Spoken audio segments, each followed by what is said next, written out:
très bien fait de forcer cette audience et nous avons bien fait de vous écouter. Écouter nos collaborateurs qui ont incité sur la nécessité de vous recevoir. Ça nous conforte encore que chaque fois que nous écoutons les populations ou leurs représentants, le gouvernement ne se trompe pas et il agit mieux. C'était facile de nous lever à Bamako, effectivement, aller à Mopti et dire et faire ce qu'on veut et revenir. Mais nous avons dit ici nous-mêmes, nous ne voulons plus qu'on nous amène des recettes de l'extérieur à Bamako. Donc Bamako aussi ne doit plus amener des recettes à l'intérieur et dire de faire comme ça. Donc il faut qu'on écoute ce que disent et veulent les populations. En général, elles ne se trompent pas et elles vivent la réalité. Les politiques doivent être à leur écoute, n'étant pas toujours bien informés ou ne sachant pas. Vous savez, il y en a qui veulent être même président du Mali sans connaître autre que leur quartier. Ça arrive. N'est-ce pas leur pays? Mais ceux qui ont la chance d'être à l'écoute des populations, vous pouvez connaître le pays sans faire beaucoup de déplacements. Mais tout le monde n'a pas cette chance-là. Nous avons la chance de vous recevoir et nous sommes très enchantés à la veille de notre mission de savoir de quoi parler là-bas. Il y a l'équipe qui est allée effectivement à Mopti, je leur ai dit de parler avec le gouvernement et les populations pour que dès notre arrivée à Mopti, qu'on sache ce dont les Mopticiens ont besoin, ce qu'ils veulent, et qu'on se focalise sur cela, et non pas venir de Bamako avec des recettes toutes faites. Vous savez, cette mission, elle a plusieurs objectifs. Nous avons promis autant que faire se peut d'aller à l'écoute de toutes les populations du Mali. Nous avons fait un certain nombre de régions. Le président était dans la région il y a une année. Nous-mêmes, nous entendons à travers les cris des cœurs des populations, les préoccupations des Mopticiens. Donc les objectifs de cette mission, l'objectif formel, c'est le lancement du cadre stratégique de stabilisation des régions du centre. Vous devez le faire dans une région du centre. Le centre tel que prévu aujourd'hui, c'est Mopti, Ségou, Mopti.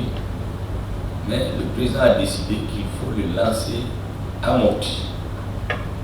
Dans le commun des citoyens, chez le commun des citoyens, quand vous parlez du centre, c'est la région de Mopti. Je veux dire l'ancienne région, les régions nouvelles, Mopti, Nakeraïba et Douaza.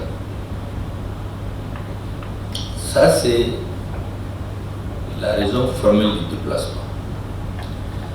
Mais aller juste faire un discours et retourner à Bamako, bon, ça paraîtrait trop bureaucratique. On serait allé nous entendre avec les diplomates et les populations sur la question de stabilisation.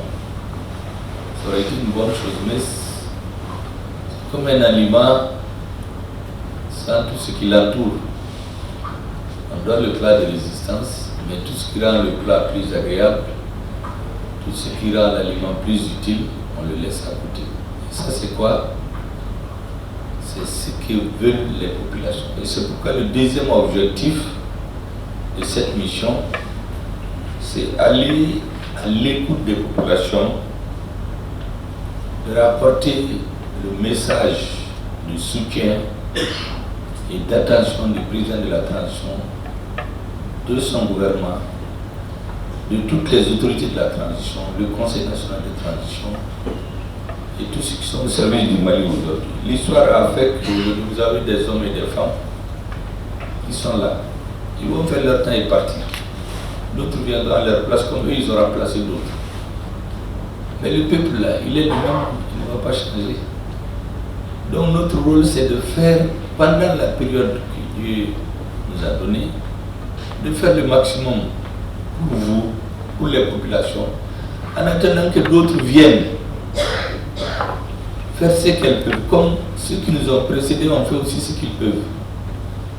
Et les populations, c'est les seules qui peuvent comparer et donner une appréciation. Et notre souhait, c'est qu'à la fin de cette transition, tout Malien interrogé dans son fond intérieur puisse se dire cette transition a fait ce qu'elle peut. Ce qu'elle n'a pas pu faire, c'est qu'elle n'a pas pu ou elle n'en a pas les moyens.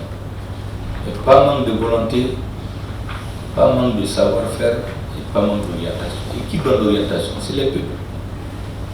Donc le deuxième message, comme je dis, le deuxième objectif, c'est aller apporter le message des autorités de la transition aux populations de Mopti. Troisième message, c'est de les écouter. Nous disons que nous ne voulons pas seulement qu'on nous parle, mais nous voulons qu'on se parle. C'est ce qu'on dit à nos partenaires étrangers.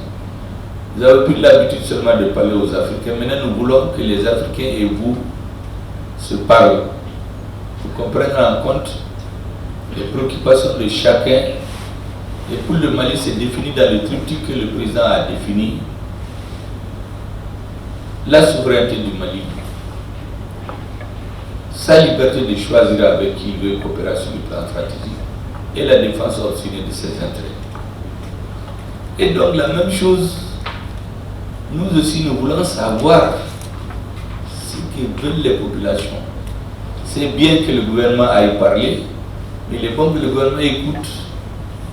Parmi ces priorités, quelle est, si nous en avons une dizaine, quelle est la priorité des populations de Mopti, qui peut ne pas être forcément la même priorité qu'à Gao, à Nyoro, à Kayo et autre. Donc c'est ça le troisième objectif, aller écouter les populations et soumettre l'ensemble de leurs préoccupations aux décideurs. Il y a parmi vous ici qui ont été des décideurs à un moment donné. Ils ont fait ce qu'ils pouvaient, on peut l'apprécier comme on veut, mais c'est notre histoire commune. Bonne ou mauvaise, c'est au nom du même peuple et pour le même peuple que ça a été fait, et c'est fait par des fils du même peuple. Donc ceux qui sont là aujourd'hui doivent faire de leur mieux pour écouter les populations, qu'est-ce qu'elles veulent. Et enfin, le quatrième objectif, c'est bien entendu de solliciter le soutien et l'appui des populations de Mopti. C'est un soutien qui va toujours de la confiance que les populations accordent. La confiance ne se donne pas une fois. Elle se mérite tous les jours. Beaucoup soutiennent la transition, beaucoup disent qu'ils la soutiennent, d'autres disent non. Mais même ceux qui disent non, ce sont des Maliens. Nous devons être à l'écoute de tout le monde, de manière à faire les bonnes décisions. Vous savez, pour la petite histoire, j'ai dit à mes collaborateurs que certains n'aiment pas écouter dans les réseaux quand on parle du Premier ministre. Mais j'ai dit à un d'entre eux, vous êtes là, votre rôle, c'est de sélectionner tout ce qui se dit contre le Premier ministre. Je vous ai amené ici pour ça. Peut-être ça ne vous plaît pas parce qu'il y en a non, je ne veux pas écouter. Je dis il faut écouter. Parce que ce sont des Maliens. Peut-être que ce qu'ils disent, il y a de quoi prendre là-dedans pour se corriger. Et si on écoute seulement ses amis, on peut se tromper. Mais ses adversaires aussi, on peut puiser chez eux. Ça permet de trouver le juste milieu, de faire ce que les populations veulent. Ça, c'est ici notre méthode de travail. Donc, c'est solliciter le soutien des populations aux autorités de la transition. Voici les objectifs de cette mission. Elle ne pouvait pas réussir sans vous, quand je dis vous, sans les populations ou leurs représentants. C'est pour vous remercier pour tout ce que vous avez dit. J'ai tenu à faire une liste des ministres qui vont m'accompagner. Je les ai réunis ce matin en disant que chacun va aller nous aider à répondre. Si les populations de Mopti demandent, vous dites qu'est-ce qu'on est en train de faire. Si elles disent que ce n'est pas suffisant, qu'est-ce que vous ferez au retour de Bamako? Parce qu'il n'est pas question de revenir et remettre dans les tiroirs et passer à une autre région. Après chaque mission, il y a une équipe qui est chargée du suivi des engagements qui ont été pris vis-à-vis des populations. Pour qu'à la fin, on dise qu'est-ce qu'on a pu faire, qu'est-ce qu'on n'a pas pu faire et pourquoi. Parce que quand les populations comprennent, elles sont toujours d'accord.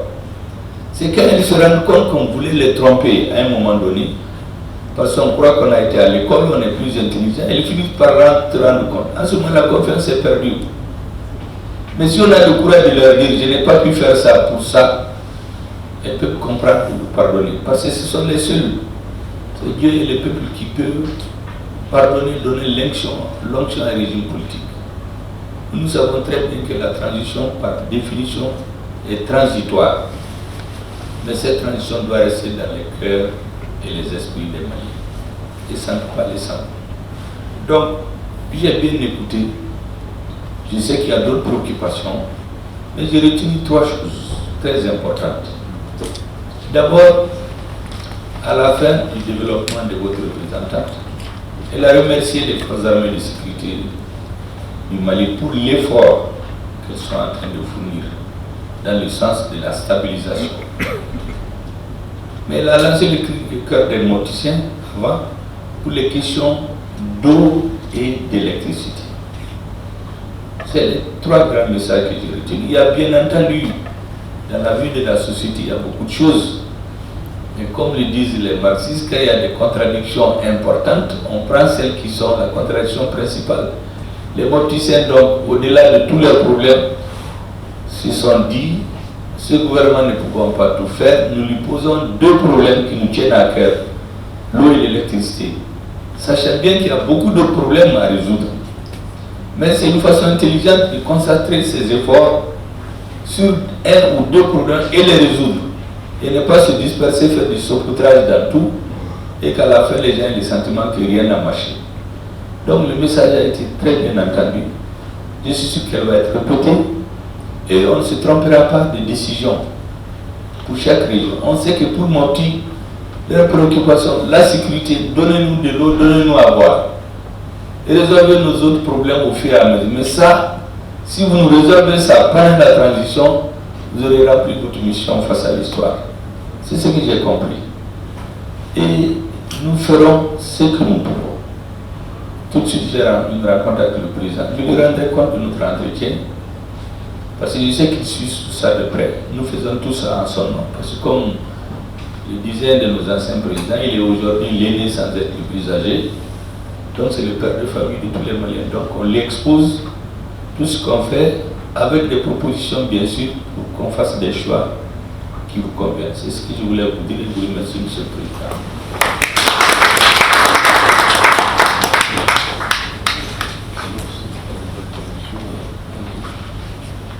Et je ne voulais pas finir et lever la séance, peut-être passer la parole à votre président avant de déclarer que la séance est levée, Monsieur le Président.